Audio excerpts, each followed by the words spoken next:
নমস্কার বন্ধুরা, মায়ের রান্না অ্যান্ড ব্লগ চ্যানেলে আপনাদের সকলকে জানাই অনেক স্বাগত। বর্ষাকাল মানেই কিন্তু ইলিশের রাজত্ব। আজকে তাই ইলিশ মাছের দারুণ একটি রেসিপি শেয়ার করব।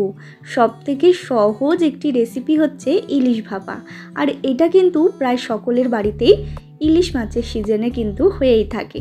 তবে কিভাবে করলে এই রেসিপিটার স্বাদ হয় দুর্দান্ত, সেটাই আজকে শেয়ার করব।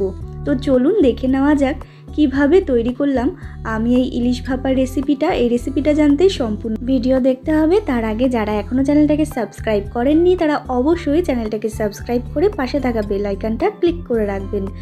তো এইখানে আমি 4 পিস মতো ইলিশ মাছ নিয়েছি। মাছটাকে ভালো করে ধুয়ে কিন্তু পরিষ্কার করে রেখেছিলাম।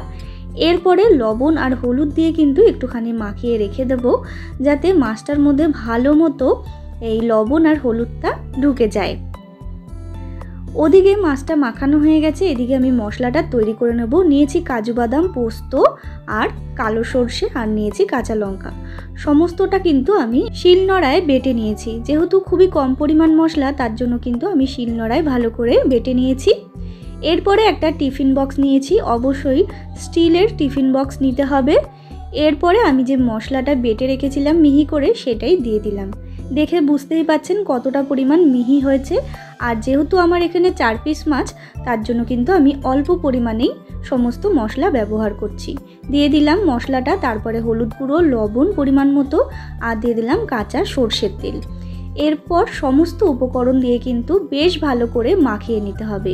তো দেখুন মাখানো হয়ে গেছে। এরপরে লবণ আর হলুদ মাখানো মাছটা দিয়ে দিচ্ছি।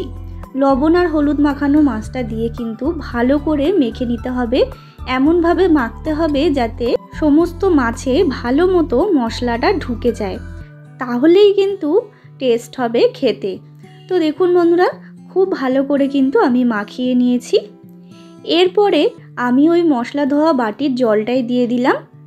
মশলা ধোয়া বাটির জলটা কিন্তু অবশ্যই দেবেন, নাহলে কিন্তু মাছটা সেদ্ধ হবে না। এরপরে কাঁচা লঙ্কা এবং পাকা কাঁচা লঙ্কা দিয়ে দিলাম।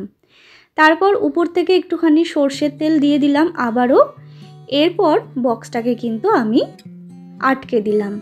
তারপর আগে থেকেই আমি কড়াইয়ের মধ্যে জল গরম করে রেখেছিলাম।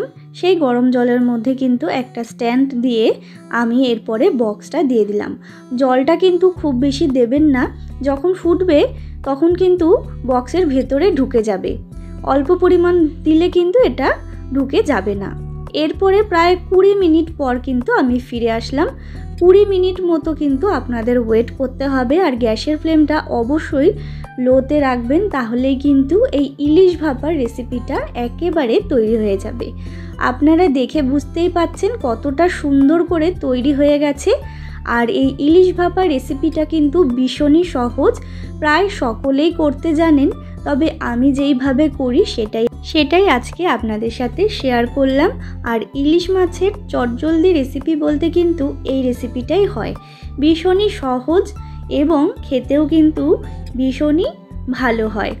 গরম ভাতের সাথে কিন্তু এর স্বাদ অতুলনীয়।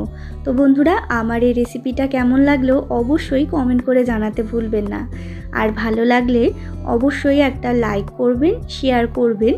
আর ইলিশ মাছের আপনারা আর কি রেসিপি দেখতে চান অবশ্যই আমাকে কমেন্ট করে জানাতে ভুলবেন না। আমি অবশ্যই চেষ্টা করব আপনাদের সাথে শেয়ার করার। আর আমার চ্যানেলটাকে এখনও যারা সাবস্ক্রাইব করেননি তারা অবশ্যই চ্যানেলটাকে সাবস্ক্রাইব করে আমার পাশে থাকবেন নিত্য নতুন ভিডিও দেখার জন্য। আবারও হাজির হব নতুন রেসিপির সাথে। ধন্যবাদ।